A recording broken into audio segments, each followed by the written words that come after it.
ഭക്ഷണം കഴിക്കാൻ വേണ്ടി കാർട്ടൂൺ വെച്ച് കൊടുക്കുക, പാട്ട് വെച്ച് കൊടുക്കുക തുടങ്ങിയവ ചെയ്ത് ഫോൺ കൊച്ചിലെ തന്നെ കുട്ടികളെ ആ ഇൻട്രസ്റ്റ് നമ്മൾ കുത്തിവെക്കുകയാണെന്ന് തന്നെ പറയാം.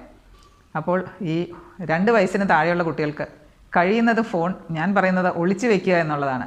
കുട്ടിയെ അതിലുള്ള ഒരു ഇൻട്രസ്റ്റ് ഒട്ടും കാണിക്കരുത്. അതിന് പകരം നിങ്ങൾക്ക് ഏതെല്ലാം വിധത്തിൽ കഥ പറഞ്ഞ് ഭക്ഷണം കൊടുക്കാം, സ്റ്റോറി ബുക്ക് വായിച്ച് വേണമെങ്കിൽ ഭക്ഷണം കൊടുക്കാം, അല്ലെങ്കിൽ പുറത്ത് കൊണ്ടു നടന്ന് ഭക്ഷണം കൊടുക്കാം. അതുകൊണ്ട് കഴിയുന്നതും നമ്മൾ കുട്ടികളെ ഈ നേരത്തെ തന്നെ ഫോണിനോടുള്ള ഇൻട്രസ്റ്റ് നേരത്തെ ഒന്ന് നമ്മൾ അവോയ്ഡ് ചെയ്യുകയാണെങ്കിൽ 2 വയസ്സ് കഴിയുന്ന കുട്ടികൾക്ക് ആവശ്യം അനുസരിച്ച് മാത്രമേ അവർ ഉപയോഗിക്കുകയുള്ളൂ. പിന്നെ 2 വയസ്സിന് മുകളിൽ തന്നെ നമ്മൾ കുട്ടികളെ ഒട്ടും കാണിക്കരുതെന്നല്ല പറയുന്നത്. 2 വയസ്സ് മുതൽ 5 വയസ്സ് വരെയുള്ള കുട്ടികൾക്ക് പല പ്രാവശ്യമായിട്ട് വേണമെങ്കിൽ നമുക്ക് ഒരു 30 to 60 minutes depending on the age നമുക്ക് വേണമെങ്കിൽ കുറച്ച് പാട്ടുകളോ പഠിക്കാനുള്ളതോ എന്തെങ്കിലുമൊക്കെ ഒന്ന് കാണിച്ചു കൊടുക്കാം. 6 വയസ്സ് മുതൽ 18 വയസ്സ് വരെയുള്ള കുട്ടികളുടെ സ്ക്രീൻ ടൈം നിജപ്പെടുത്തിയിരിക്കുന്നത് 2 മണിക്കൂറാണ്. നമുക്ക് ഇത് കേൾക്കുമ്പോൾ നിങ്ങൾക്കെല്ലാം